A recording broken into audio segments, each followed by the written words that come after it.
Good morning, all of you. Welcome to all students this economics session. उम्मीद है आप सब खैरियत से होंगे। आज हम नया चैप्टर स्टार्ट करने वाले हैं जिसका नाम है नाणु अने फुगाओ, जिसे उर्दू में कहते हैं पैसा और अफराते ज़र। नाणु यानी पैसा, फुगाओ यानी अफराते ज़र, जिसे आम ज़बान में महंगाई भी कहते हैं। आपको इस चैप्टर में सिर्फ 3 टॉपिक देखने को मिलेंगे। 3 टॉपिक के ज़रिए हम चैप्टर को समझेंगे। पहला है बार्तर का तरीका, जिसे गुजराती में साटा प्रथा कहते हैं। दूसरा है पैसा, जिसे गुजराती में नाणा या नाणु कहते हैं। तीसरा है अफराते ज़र, जिसे गुजराती में फुगावा नाम के तौर पर पहचानते हैं, जिसे हम आम ज़बान में महंगाई भी कह सकते हैं। हमारे तीसरे चैप्टर में सिर्फ 3 टॉपिक होंगे। बार्टर का तरीका यानी तबादला, साटा प्रथा, दूसरा है पैसा, तीसरा है अफराते ज़र।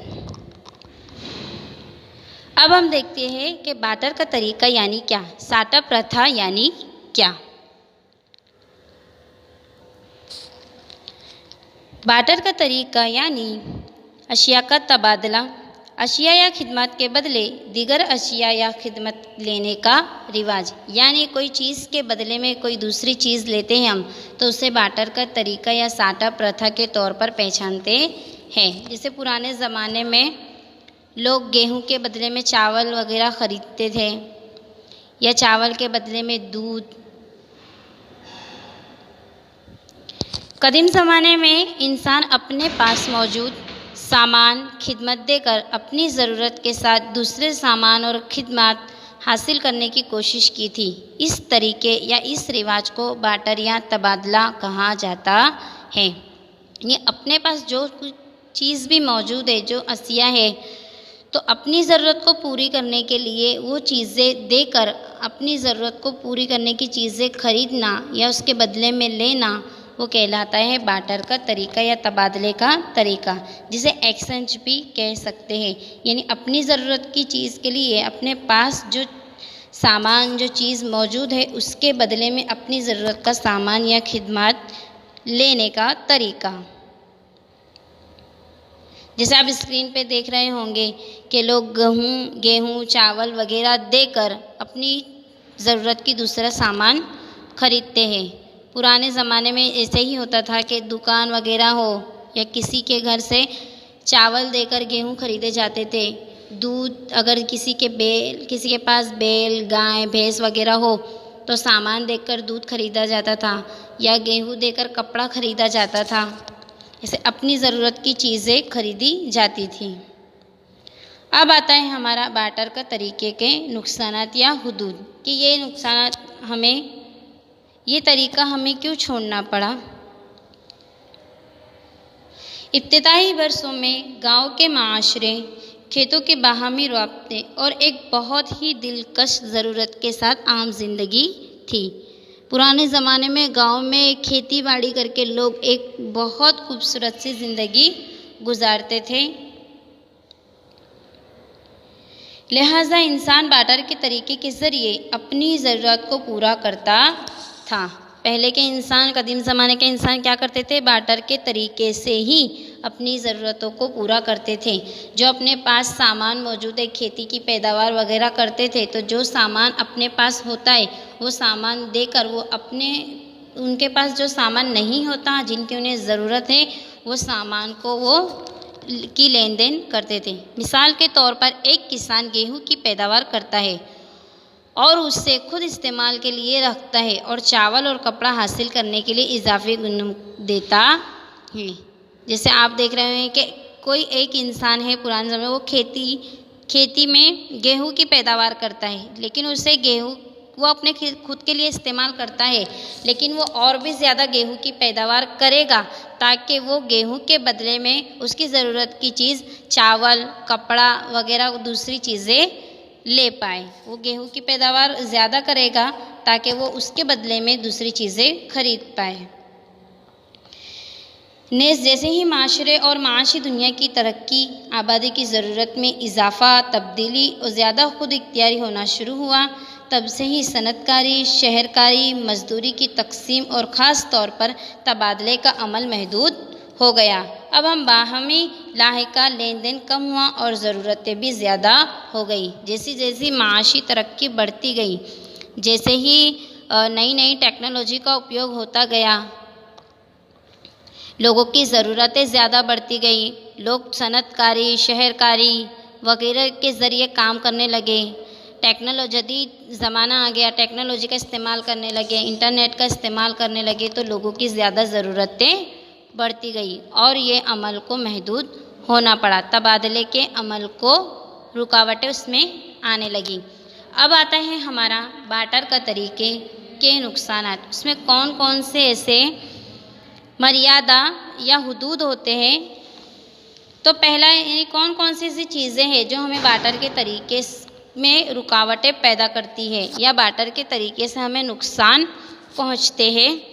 तो पहला है हमारा मसावी ज़रूरियात का मसला, जिसे गुजराती में कहते हैं ज़रूरियातनो परस्पर मेल बेसड़वानी समस्या। दूसरा है ज़ख़ीरा अंदोज़ी कीमत में दुश्वारी, जिसे गुजराती में कहते हैं मूल्यना संग्रहनी मुश्किली। तीसरा पॉइंट है हमारा कीमत की पैमाइश में दुश्वारी, जिसे गुजराती में कहते हैं मूल्य मापनी मुश्किली। ये 3 पॉइंट के ज़रिए हम बाटर के तबादले के नुकसानात हुदूद को समझते हैं। पहला आता है हमारा मसावी ज़रूरियात का मसला। मसावी यानी कि यकसा ज़रूरियात का मसला। माशी तरक्की के लिए इंसान की ज़रूरियात में इजाफ़ा हुआ। माशियत सादा से पेचीदा हो गई। पहले गेहूं के बदले चावल हासिल कर सकते थे। पहले हम जब कदीम ज़माना था तब गेहूं के बदले चावल हासिल कर सकते थे। सामान देकर कपड़े हासिल करना इतना आसान नहीं जितने पहला होता था। पहले हम अपने जो चीज़ की पैदावार करते थे या अपने पास जो कुछ भी सामान मौजूद था, हम उसके बदले में सामान खरीद सकते थे, अपनी ज़रूरत को पूरा कर सकते थे। लेकिन अब ये इतना आसान नहीं है, क्योंकि चावल रखने वाले के पास गेहूं नहीं थी। चावल के बदले में उसे कपड़े की ज़रूरत थी। जिसके पास कपड़ा था उसे न सिर्फ चावल के बदले खिदमत के बदले कपड़ा भी देना पड़ता था। इसी तरह रुकावटें डालने के अमल को करना मुश्किल था। रूबरू बटार के ये सवाल भी उठाया गया कि नाकाबिले तकसीम के ख़िलाफ़ गैर तकसीमी चीज़ का तबादला किया जाए, क्योंकि अगर हम जो चीज़ की पैदावार करते हैं और वो चीज़ दूसरी चीज़ की हमें ज़रूरत हो और वो सामने वाले के पास भी ना हो, तो हम चीज़ों की पैदावार करके क्या करेंगे। अब सवाल ये उठता है कि आखिर तबादला कैसे करेंगे।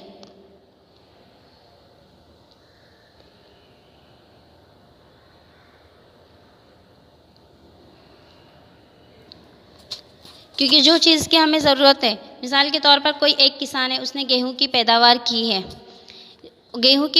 की है, और उसके बदले में उसे चावल, कपड़ा, दूसरा और सामान चाहिए, लेकिन उसके पास गेहूं है और सामने वाले के पास वो चीज़ नहीं है, चावल, सामान वगैरह, दूसरा सामान जो उसकी ज़रूरत के लिए वो नहीं है, तो वो गेहूं की पैदावार करके क्या करेगा। तो इसीलिए मसावी ज़रूरियात में मुश्किलात पैदा होने लगे कि जो चीज़ की हमें ज़रूरत हो और वो चीज़ हमें सामने वाले को हम गेहूं दे सकते, लेकिन उसके बदले में हमें वो सामान की ज़रूरत है और वो उसके पास सामान मौजूद नहीं हो, तो फिर क्या होगा। तो ये मसले पैदा होते हैं, इसीलिए इस अमल को रोकना पड़ा।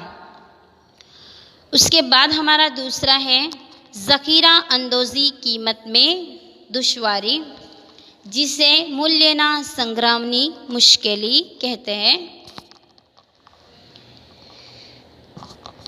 तबादले के तरीके में किसी शख्स को ज़ख़ीरा अंदोज़ कीमत में बड़े पैमाने पर दुश्वारी का सामना करना पड़ता है। ज़ख़ीरा अंदोज़ी यानी बहुत ज़्यादा मिक़दार में कोई भी चीज़ का ज़ख़ीरा करना। यहाँ कीमत का मतलब तबादले की कद्र है। पैसे वाला किसान गंदम पैदा यानी गेहूँ पैदा कर सकता है और गंदम के बदले उससे जूते कपड़ा मिल जाता है, बल्कि रोज़ाना की पैदावार भी होती है। पैदावारी सलाहियत में इजाफा होता रहता है। सवाल ये पैदा होता है कि उक्त गंदम यानी गेहूँ को कैसे बचाया जाए अगर गंदम का ज़ख़ीरा हो जाए तो। क्योंकि जो पैसे वाला इंसान होगा, किसान होगा, तो वो क्या करेगा, गेहूँ की पैदावार बहुत खूब करेगा, बहुत ज़्यादा मिकदार में गेहूँ की पैदावार की जाएगी, गेहूँ की पैदावार करता जाएगा, लेकिन उसके बदले में उसे कोई दूसरा सामान नहीं मिलता है, तो वो गेहूँ किसे देगा और गेहूँ को कैसे बचाएगा। फिर ऐसे हालात होते हैं कि वो लोग परेशान हो जाते हैं। बहुत सारे मिकदार में गेहूँ की पैदावार कर ली और उसको पैसे, जैसे आज के ज़माने में पैसों से हम बेच तो नहीं सकते, पुराने ज़माने में तो सामान के बदले में सामान लिया जाता था, तो वो उसे जो चीज़ की सामान की ज़रूरत है वो किसी और के पास नहीं है और उसके पास सिर्फ गेहूँ और गेहूँ है, तो गेहूँ का इस्तेमाल कितना करेगा और गेहूँ का इस्तेमाल करके उसे इतने सारे गेहूँ की सुरक्षित उसका हिफाजत कैसे करेगा। मुस्तकबिल में हम दोबारा अपने गंदम दे सकते हैं, गेहूँ दे सकते हैं और जूते चावल ले सकते हैं, लेकिन तवील अरसे तक गेहूँ को कैसे बचाया जाए। कोई शख्स को उस सामान के बदले में फौरी सामान या खिदमत हासिल करना पड़े तो उसे सख्त मेहनत करने के ज़रिए बड़े पैमाने पर तैयार किया जाता है। इस शक्ल में इस मसनूआत यानी एक्सचेंज वैल्यू को महफूज रखना बहुत मुश्किल था। इसी तरह तबादले की कीमत को बरकरार रखना मुश्किल हो गया था, यानी कि जो एक्सचेंज करने की कीमत है, कोई भी चीज़ की पैदावार है, तो उसका ज़ख़ीरा करना बहुत मुश्किल हो गया था, क्योंकि जो चीज़ की हम पैदावार करते हैं उसका ज़ख़ीरा कर कर क्या करेंगे, वो चीज़ तो ख़राब हो जाएगी। अगर कोई गेहूं की पैदावार करता है तो बहुत ज़्यादा मिकदार में गेहूं की पैदावार करता है और उसे सामान बदले में नहीं मिलता। कोई इंसान चावल की पैदावार करता है, कोई कपड़े की पैदावार करता है, तो बहुत तवील अरसे तक के हम वो सामान, उस चीज़, उस अशिया को संभाल नहीं सकते और हमें उसके बदले में जो चीज़ की ज़रूरत है वो नहीं मिल सकती। इसीलिए ज़ख़ीरा अंदोज़ी कीमत की भी हमारे लिए दुश्वारी पैदा हुई। उसके बाद तीसरा आता है कीमत की पैमाइश में दुश्वारी, मूल्य मापनी मुश्किली। मजदूरी और तकसीम के बाद सनती माशी दुनिया में सामान और खिदमत का कीमत का सवाल भी बहुत अहम है। गेहूं के मुकाबले चावल का तबादला, तब तक के ये ठीक था, लेकिन अब गंदम के खिलाफ बहुत सी चीज़ें हैं जिनके तबादले की शरह को याद रखना मुश्किल है और इसका तयन करना। क्योंकि अगर हम किसी चीज़, पहले के ज़माने में अगर हमने देखा कि ये कि गेहूं के बदले में चावल खरीदना है, तो वो आसान होता पहले कि गेहूं जितने लिए उसके बदले में उतना चावल दिए। लेकिन ये धीरे धीरे नई नई सनती तरक्की होने लगी, लोगों की ज़रूरतें ज़्यादा बढ़ने लगी, तो अब ये तरीका मुश्किल होने लगा। क्योंकि गेहूं के बदले में हम चावल दे सकते हैं, लेकिन हमारी दूसरी ज़रूरतों को पूरा कैसे कर सकते हैं। एक ठेले में गंदम और 2 टन चावल के बराबर गेहूं का एक ठेला 10 मीटर कपड़े के बराबर एक, माना कि गेहूं 1 किलो घी के बराबर, फिर 1 किलो घी कितने कपड़ों के बराबर, कितना चावल, ये इसकी कदर के मुताबिक तिजारत करना मुश्किल हो गया। क्योंकि हम 1 किलो गेहूं के बदले में 1 किलो चावल पहले खरीद लेते थे, लेकिन धीरे धीरे इंसान की ज़रूरतें बढ़ती गई, उसे कपड़े की ज़रूरत पड़ी, उसे घी की ज़रूरत पड़ी, उसे दूध की ज़रूरत पड़ी, तो हम कितने के बदले में कितना क्या देंगे, कितना मीटर कपड़ा देंगे, कितने ग्राम दूध लेंगे, कितने लीटर दूध को खरीद सकते हैं, कितने किलो घी खरीद सकते हैं, ये नापना, इसकी पैमाइश करना बहुत मुश्किल होता गया। इसीलिए तबादले के इस तरीके को अमल में लाना मुश्किल हो गया।